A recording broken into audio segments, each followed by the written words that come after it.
During World War II, Olivia Dunne, or Livy, gets pregnant out of wedlock and is sent to Colorado by her father to marry a stranger. Even if she doesn't want to be there, Livy soon starts noticing how kind and generous her husband Ray Singleton is. Livy begins her journey on a train, but cannot forget what led to this moment. She recalls her father, Reverend Dunne, being disappointed with her actions and forcing her to do what is right. She also remembers her sister Abby, who assured her that things will be fine. She looks down at her lap as the journey continues. Livy gets off in Colorado, where she is received by Reverend Case, who feels she looks just like her mother and is sorry about her passing away. He informs her of the long drive ahead of them, and she goes to visit the station services. On their way, the Reverend informs her about the situation of the farmers there. They reach their destination and Marion Case, his wife, introduces her to Ray Singleton, a farmer. Marion and the Reverend go to the church and leave Livy and Ray to interact with each other. Ray seems very nervous and pours a lemonade for Livy, which she graciously accepts. There is silence in the air, since Livy is with child out of wedlock, and Ray knows about it. Livy breaks the silence by comforting Ray and assuring that he can ask her anything. Ray is satisfied after meeting her and wishes to marry her without doubt. She still wants to confirm if he will accept her baby, and Ray has no hesitation. He just feels confused that any man would dare to leave a fine woman like her. Ray and Livy get married in a church with Reverend Case officiating their wedding, and Ray's sister Martha and her husband Hank as their witnesses. Martha warmly welcomes Livy to the family and gives her a casserole for her new home. She and Hank insist that Ray should bring her over. During their ride home, Livy asks Ray about his neighbors, but he can only think of his sister, which confuses Livy. When they reach the house, Livy finally understands what he meant, since it is in a very secluded location. She learns that he has a dog, Franklin, who seems excited to meet her. He politely welcomes her home, and she starts looking around. He points her towards the kitchen and offers her a drink. He then picks up the suitcases upstairs and she follows him. He shows her all the rooms and gives her the brightest room that belonged to his parents. She notices bunk beds in another room and learns that his brother, Daniel, lost his life at Pearl Harbor. They sit down to have bread for dinner, and Ray offers to get whatever she needs for the kitchen. When Livy explains that she doesn't know how to cook, Ray claims he can cook a bit and can even ask Martha to help her out. Livy doesn't want to bother her, so she feels like she can learn with a book from the library. The only problem is that the library is an hour away. Ray is still nervous around her and asks about her schooling. Livy has graduated and studied archaeology and explains that she did a thesis on a German. He gets up to clear both their plates and even offers a chocolate cake that Mrs. Pratt from church made for him. Livy can see that he is very kind, but is curious to know why he agreed to marry someone like her, who is pregnant. Ray explains that when the Reverend approached him about Livy, he felt like it was destiny. This doesn't clear her doubts, but Livy is satisfied with the answer. He informs her that he needs to wake up early and bids her goodnight. He goes to his room and starts writing something. Livy comes back to her room and looks around. She finds a small gift of earrings and tries to see how they look on her. She opens a locket she wears, looks at a picture of Edward, who is the father of her child, and starts crying. Livy wakes up late and starts getting dressed. She gets out of her room and starts looking around the house. When she hears Ray, she goes out to check and is greeted by Franklin, who tries to jump on her. She explains her intention of driving to Legenda to meet the family and visit the library. Ray offers to drive her there and gets his library card for her.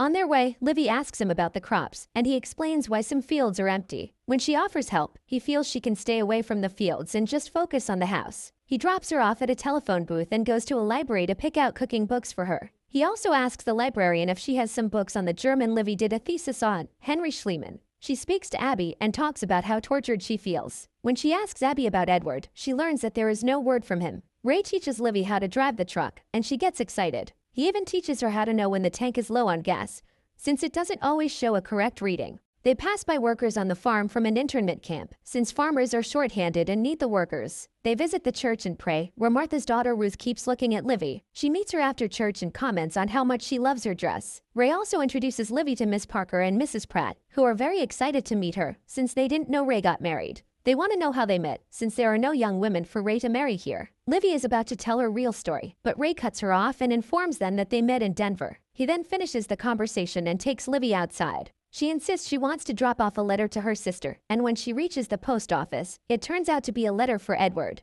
Ray takes her to a lake on a boat, and Livy is curious about swimming there. She confesses that she once loved to swim. She then leans back and tries to enjoy the fresh air. She thanks him for lying to the ladies for her. Ray then talks about fishing and how the view is the most important part of it. Livy goes to the farm and hears some girls there laughing. They get scared when they see her, but she just wants to know what they were studying. The girls explain that they note the species of butterflies they see in their notebook. When Livy mentions she resides in the farmhouse, the sisters know she is their boss and hurriedly try to get back to work. Livy assures them she is interested in what they do and asks to see their book. She is fascinated by their collection, and they spot another species while studying it. But Franklin comes and interrupts them. Rose and Flory are scared to look idle, so they get back to work, even if Livy keeps insisting they should come by to the house. Livy visits a doctor's office and informs him that she is 4 months pregnant.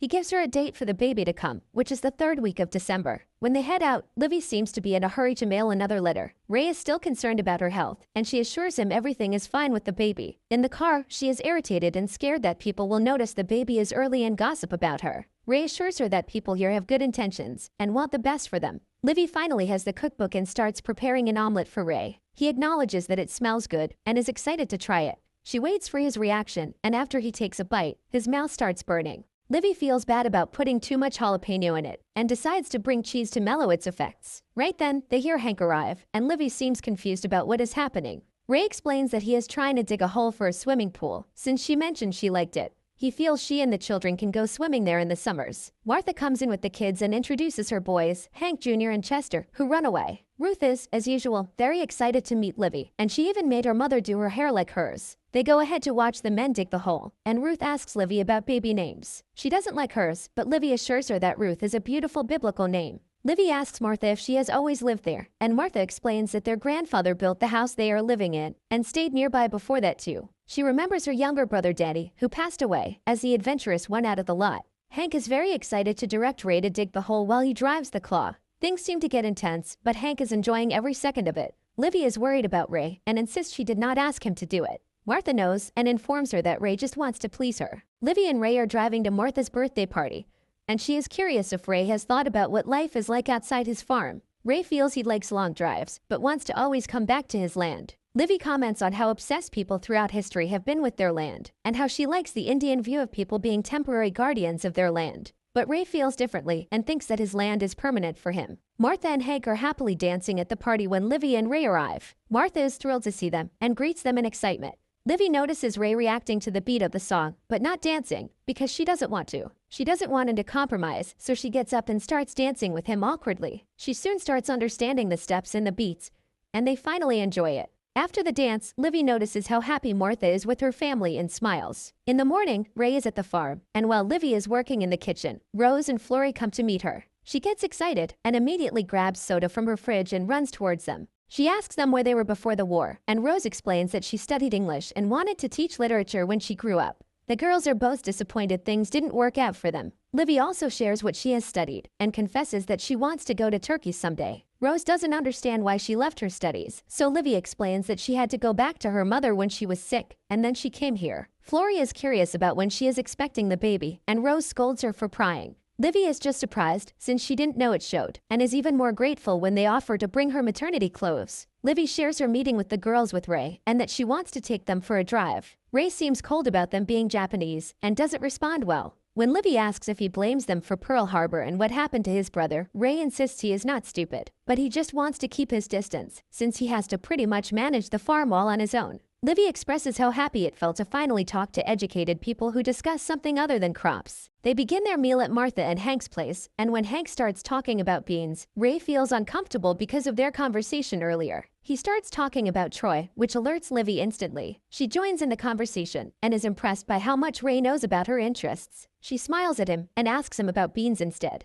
When they reach home that night, he comes close to her, but Livy hesitates and runs to her room. The next morning, Livy spots Abby arriving and runs in excitement to greet her. Abby thinks the house is worse than she imagined, since she is isolated. Livy claims it is not so bad, and there are more people nearby. Abby wants Livy back in Denver to stay with her, since her husband Kent is now overseas, and she is alone in the house. Livy is not too eager, and remembers the time she had to leave everything to care for her mother. Abby insists it will be nothing like that, and the two of them can enjoy themselves. Ray then comes in, and Livy excitedly introduces him to Abby. Ray has trouble sleeping that night while Abby and Livy stay up late to catch up. Abby feels this is the perfect time to go back home, since she's married, so their father will be satisfied. She even concocts a story of how they can tell the gossiping ladies that her husband is a drunk with a temper. Livy insists she cannot go with that story, since Ray is the gentlest man she knows. Abby still insists it will be best for her, and she shouldn't have to live with someone she doesn't love. Livy drops off Abby as she is leaving, and asks if their father asks about her. She also gives Abby a letter for Edward to mail for her. Livy hears Ray singing and learns that he is trying to remember a song his dad sang for the baby. Livy then informs him about what Abby asked and that she wants her to deliver in Denver. Without waiting for his reaction, she goes to make lunch. Livy drives to the mountains with Rose and Florrie to watch the butterflies. They discuss the species they have found in the book, and Rose notices a sketch of a man Florrie made. Florrie rips it up just when Livy gets excited after spotting a swarm of butterflies. They go to buy cloth for her maternity clothes and talk in excitement as the Americans keep staring at Rose and Florrie. Someone from the staff asks them to not touch the fabric, but Livy takes a stand for them. They are returning home when Livy spots German soldiers crossing the road. As they cross, she keeps staring at a man and remembers something. Livy ignores this and drives away to drop off Rose and Florrie. When Livy is driving back, her truck stops and she realizes that the tank is empty. She gets out of the truck to try and fill the gas and finds the dugout Martha was talking about. She checks it out and reaches home in excitement. She informs Ray that someone in his family was a budding archaeologist since they were collecting arrowheads. Ray is happy about how excited and passionate Livy sounds. Livy visits Rose and Florrie for her maternity dress fitting, and they inform her that their father could have made it a lot better. He hasn't been well since they moved from California after the war. Still, Florrie explains that he feels their family needs to show people that they are good Americans. Florrie expresses her frustration about how their house was stolen from them, even if Rose keeps interrupting her and asks her to behave. Livy drops him off, and before getting out, Florrie mentions that she has met a man, Walter, who gave her a bracelet that belonged to his mother. She is excited because he makes her feel she is very special. Rose doesn't like this conversation, but Livy is supportive and promises to meet him. When Livy reaches home, she gets anxious as she sees Ray burning some items from the shed. She screams at him about her artifacts bag and how much it means to her. Ray feels bad because he was just clearing out the shed, and as she angrily goes inside, he puts out the fire. Livy is angry in the kitchen too, even after he brings her the bag from under the pile, which hadn't caught fire yet. He explains that in a working farm, he needs to throw out things that have no use. Livy points out that the artifacts are part of his history. Ray still feels upset and expresses that he would do anything to make her happy. It is winter and Ray leaves a note for Livy before leaving, telling her to check the cellar, where she might find the kind of items she likes. Livy is happy and decides to take a look at the place. When she explores the cellar, she is even more excited to find things that fascinate her. Livy has taken out things from the cellar to place near the house. Ray also offers to hang an old yoke in their house. He then decides to show her the family history that fascinates her so much. He takes her to Daniel's grave and remembers the deal Daniel made with him to look after the farm so he can go to the Navy. Daniel was adventurous and kept dreaming of the ocean, but Ray wishes he had gone there instead. He also gets a telephone installed in their home for her, which she is very excited about. Livy is busy working on a patch outside her house with Franklin when it suddenly gets too chilly. She takes Franklin inside and eagerly waits for Ray to come back home. She prepares a special dish and candlelight dinner for him and is excited about him coming in. When Ray finally comes, he seems irritated and snaps at her for having Franklin inside the house. He drags him out in anger, even when Livy insists he might freeze out in the cold. Ray pauses and gives her a letter that came for her from Edward. He knows she hasn't mentioned that she is married and is clearly upset. He then leaves for a night shift he took up and tells her not to wait. She wakes up extra early the next morning and waits for him at the dining table. She has made him breakfast, but he doesn't seem interested. Before he leaves, Livy apologizes for letting Franklin in the house, since it is a rule to keep animals outdoors. She also confesses that the first day she came, she looked into his dresser and found a watch. He explains that it belonged to his father, and he keeps it whenever he remembers him. His father was a very good husband to his mother, and Ray wanted to follow in his footsteps too, and wanted all the luck from the watch for it. Livy is sorry, but he doesn't know if she feels bad about marrying him or being with Edward. She asks if it would be easier if she left, and he comes over and kisses her. When she doesn't respond well, he wonders if she likes anything about him at all. She drives over to Martha's house and gives Ruth an old dress of hers. Ruth is very excited and wants to try it immediately. She asks Martha if Ray mentioned anything, and Martha takes her aside to talk. Livy explains that she has been writing to Edward, who is a flight instructor, since the time she got married, and kept wanting to hear from him. He never responded, but when she finally got a letter from him recently, he denied being the father of the baby. Livy knows she has hurt Ray and suggests that since her sister has invited her to Denver to deliver the baby, it will be best if she leaves after Thanksgiving. Martha insists that she knows Ray loves the people close to him with all his heart, and if she has decided to leave, she should do it soon. That night, Livy cries for her mother in her sleep and is woken up gently by a worried Ray. Livy is in tears and confesses that she felt so lonely after her mother passed away that she gave up her life to be held by a stranger. She regrets it and thanks Ray for being a wonderful nan. It is Thanksgiving, and Livy goes with Ray to drop off the dish she prepared for Rose and Florrie. As Ray interacts with Rose, Florrie takes her aside and sets a date for Livy to meet her boyfriend. She insists she wants to do it secretly and asks her to pick her up on the road. At Martha's place on Thanksgiving, they each express what they are grateful for. Livy gets a little teary and insists that she has received more love from their family in the last few months than she ever has in her own house. She thanks them and promises to always remember them. Back in their house, Livy gets ready to meet Rose and Florrie before leaving. She notices that Franklin is inside the house with Ray, who has changed his opinion and agrees that Franklin can stay inside since it is too cold outdoors. Ray acknowledges that when Livy came, she saw the marriage as an agreement between her father and Reverend Case. Ray knows she has decided to leave, but insists that he cannot let her go without confessing how he feels. Ray tells her that he has fallen in love with her and feels that she is the best thing that has happened to him. He knows she has her heart set on traveling to find history, but he is willing to let her explore a lot of history at nearby places if she wants to stay. He then brings out a ring that he didn't have on the day they got hurriedly married and wants to give it to her now. Livy feels she doesn't deserve him and she doesn't know how their relationship can work.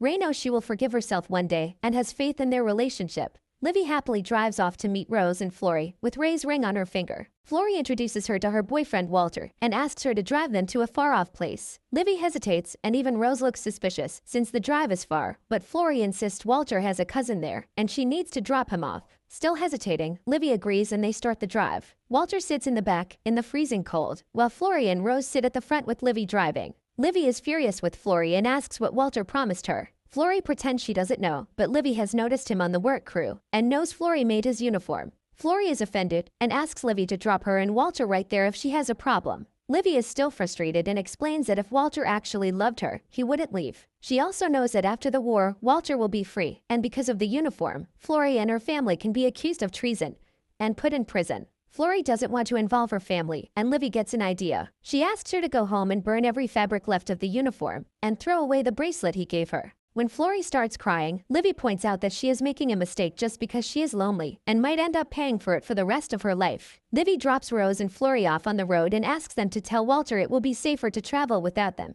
Livy then drives him to her house and informs him that he will never make it across the border in that uniform. Walter agrees, and she offers him some of her husband's clothes and asks him to get dressed. While he is busy, she goes out with Franklin to the truck and takes out the gas. Once he comes back down, Livy informs him that she knows Florrie loves him, and he will be free after the war is over. When she asks how he will find her, he dodges the question and eyes the keys to the truck kept next to her. He asks her for something to drink, and she offers to make coffee. She knows he plans to run away with the truck, and while she hears him trying to escape, her water breaks. She calls the sheriff's office and informs him that an escaped prisoner of war has stolen her truck and the place where he is headed. She also informs him that she is in labor and needs some help. In that condition, she also picks up the uniform he left and burns it. She also takes out the locket she wears all the time, with Edward's photo in it, and burns it with the uniform, finally letting him go. Ray and Hank reach the house and spot Livy next to the bonfire. When Ray asks what's wrong, Livy informs him that their baby is coming. Ray is very excited and lifts her up to take her home, while Hank informs Martha Walter is out of gas and is cornered by the sheriff's men right where Livy told them he would be. Martha thanks the doctor on the phone and watches Ray and Livy with their baby. Livy hands him over to Ray, who remembers the same rhyme he was singing earlier for the baby. Livy looks at him with love, and Ray too leans in for a kiss. Martha is thrilled to witness how beautiful they all seem together. They name the baby Daniel, and everyone brings gifts for him. Rose and Florrie gift Livy with a book on butterflies, which she loves. Ray plays with baby Danny and gets him ready for his first archaeological dig.